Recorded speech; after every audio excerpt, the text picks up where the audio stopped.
नमस्कार विद्यार्थी मित्रो, आद्विक करिअर अकॅडमीच्या युट्यूब चॅनलवर तुमचं सगळ्यांचं स्वागत आहे।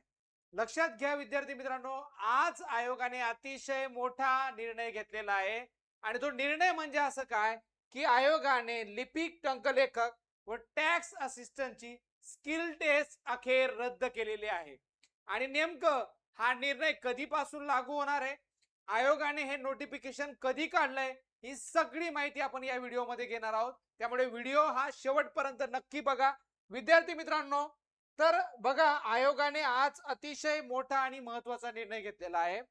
एक प्रसिद्धी पत्रक काढून आयोगाने डिक्लेअर केलंय की गट क सेवेतील लिपिक, टंकलेखक व कर सहाय्यक या संवर्गांकरता टंकलेखन चाचणी जी व्हायची ती अखेर रद्द केलेली आहे।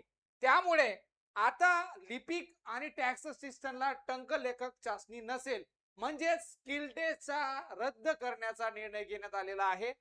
हा निर्णय कधीपासून लागू होईल तर बघा, आयोगाच्या दिनांक 24 एप्रिल 2026 च्या बैठकीमध्ये बैठक क्रमांक 205 मध्ये महाराष्ट्र गट क सेवेतील लिपिक, टंकलेखक व कर सहाय्यक संवर्गाकरता आयोगाकडून घेण्यात येणारी टंकलेखन कौशल्य चाचणी रद्द करण्याचा निर्णय घेण्यात आलेला आहे।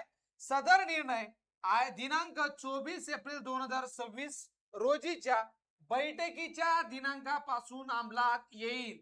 हा अतिशय महत्त्वाचा निर्णय, म्हणजे आता इथून पुढे ज्या पण परीक्षांसाठी टंकलेखन चाचणी घेणं बाकी असेल त्या सगळ्या परीक्षांसाठी हा निकाल लागू होणार आहे। म्हणजे 2025 ची गट क परीक्षा असेल किंवा आगामी 2026 ची गट क परीक्षा असेल, या सगळ्या परीक्षांसाठी हा निर्णय लागू होणार आहे। कारण आपल्याला दिनांकच देऊन टाकलेला आहे की या दिनांकापासून जे काही निर्णय आहे हा अंमलात आलेला आहे। सो विद्यार्थी मित्रांनो, खूप खूप महत्त्वाची आनंदाची बातमी आहे। आणि त्यासोबतच आयोगाने अजून काही महत्त्वाचे निर्णय घेतले, ते पुढील अपडेट मध्ये मी तुम्हाला सांगणार आहे। आजसाठी एवढंच, धन्यवाद।